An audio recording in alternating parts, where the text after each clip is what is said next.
Just thought I'd do a quick video.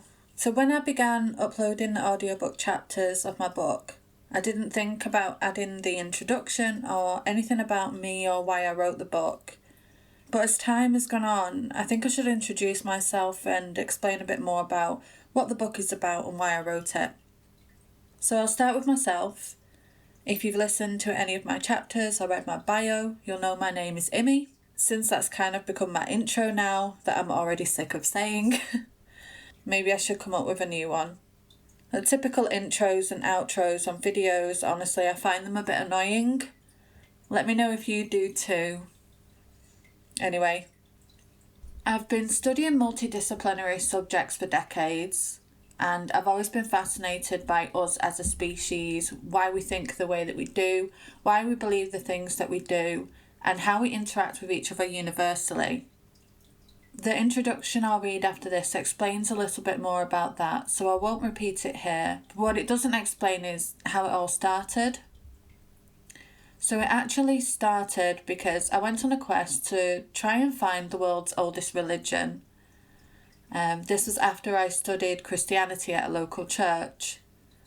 So I've read the religious texts of a vast amount of belief systems, and even outside of those that share the same foundational texts, like the Abrahamic religions, I started noticing parallels, then again, parallels in creation story myths across cultures.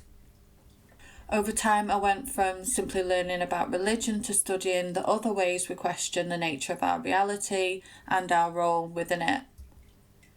That led me through science, spirituality, and reading a lot of esoteric texts. Eventually, I was left wondering why we even have beliefs at all, which then led me to learn about psychology and philosophy. It's probably been a good 15 to 20 years of persistent learning across multiple domains to get to the point where I felt able to attempt to collate and share what I had learnt and the various connections across domains and indeed time. So I'm not an expert or a specialist in any of these fields. The way that my brain works is I collect data and it gets synthesized over time and patterns form and then kind of appear as insights is the best way to describe it. Because I'm neurodivergent, my brain has the ability to settle in ambiguity really easily, and I don't experience the cognitive dissonance of holding two contrary beliefs at once. And that ability has allowed me over time to write this book. I tried to make everything coherent for readers. I wanted to give perspectives that allowed readers to form their own connections just as much as reading about history or future speculation, or indeed the connections that I made myself. The book is really a snapshot of all the information that I've learned. It's detailed as much as I could include, but in reality, each chapter, even some sections, could be an entire book all of their own. And I'm sure there are plenty because I've also learnt from them.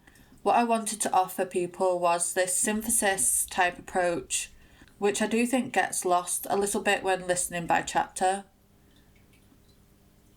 For writing this book, I used AI to help me polish my writing, but the underlying knowledge and material is based on my own writing and ideas. I think in an age of new technology and with AI being so polarising, especially when it comes to creative or literary works, it's really important to be transparent. That way people can choose how they interact with your work. You may even notice that in chapter 1 I actually used an AI voiceover, but I did get negative feedback and considered it. And I came to the conclusion that they were right and that narrating it myself was better. Though it can be a struggle at times with pronunciation, I agreed it is more genuine. If I ever did generate a voiceover with AI, I think I would generate a male narrator. Personally, I prefer them. And maybe he wouldn't have a northern accent and struggle to pronounce his S's. I'm definitely leaving that error in. Note, point there. I am rambling a bit now, but I hope that explains a bit more about who I am and why I wrote my first book. I also nearly finished writing my second book, as this is part of a trilogy of books, all interconnected but different. My second book, Mapping the Human Mind Hijack, explores the psychological hijacking we see and experience in our daily lives, from social conditioning to media framing to algorithms. It's more a field guide than a book. As a person who interacts with technology and media consciously, I would like to think, I wanted to share some information about this, but also provide ways that the invisible scripts that guide us can be navigated simply by having an awareness of them. I think that's enough of a spoiler because it's not even published yet, but I thought I would mention it as it may seem different compared to this book's content.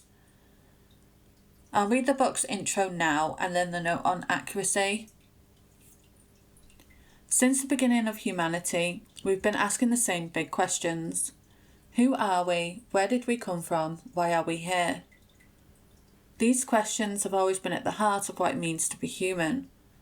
They shape how we view the world, how we build our societies, and how we find meaning in our lives.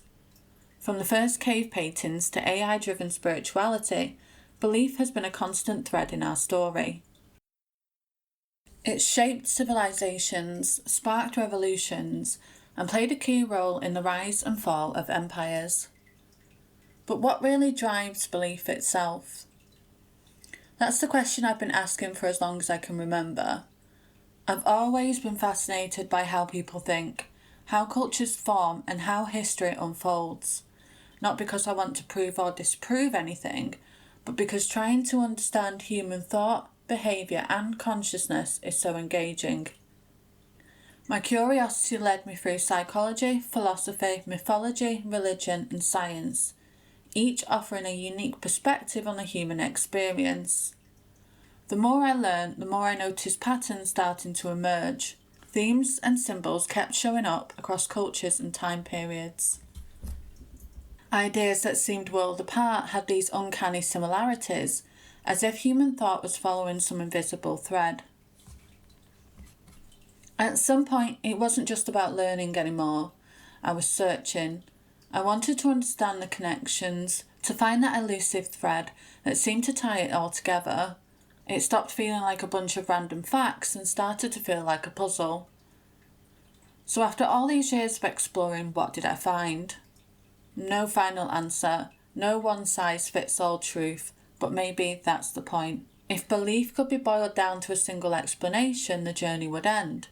Instead, every discovery seemed to open up more questions. Why do these patterns keep coming up? Are they coincidences, or is there something deeper in human consciousness at play? This book weaves together belief systems from across different civilizations, focusing on how ideas evolved, intersected and transformed over time. While I do pay particular attention to how Western and Middle Eastern traditions cross paths, I have tried to highlight the incredible similarities across cultures, even those separated by huge distances and time. From ancient symbolic systems that appeared independently across continents to the vital role Islamic scholars played in preserving and advancing knowledge, the story isn't just a Western one. But as we move into more recent times, I do lean into developments in Europe and America, acknowledging that this is just one of many paths human belief has taken. At times this meant zooming out to trace overarching patterns across centuries, and at others narrowing the lens to examine pivotal ideas, movements or people that shaped belief in significant ways. This book isn't out to offer one ultimate conclusion, because I don't think there is one. Instead, it's about tracing the fascinating journey of human thought and belief, the patterns, connections and recurring themes that pop up across time and culture. It's about striking a balance between the deep historical roots and making it all accessible without dumbing anything down.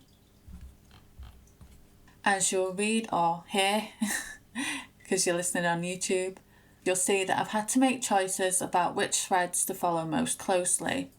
Each ignored path could have turned into its own book.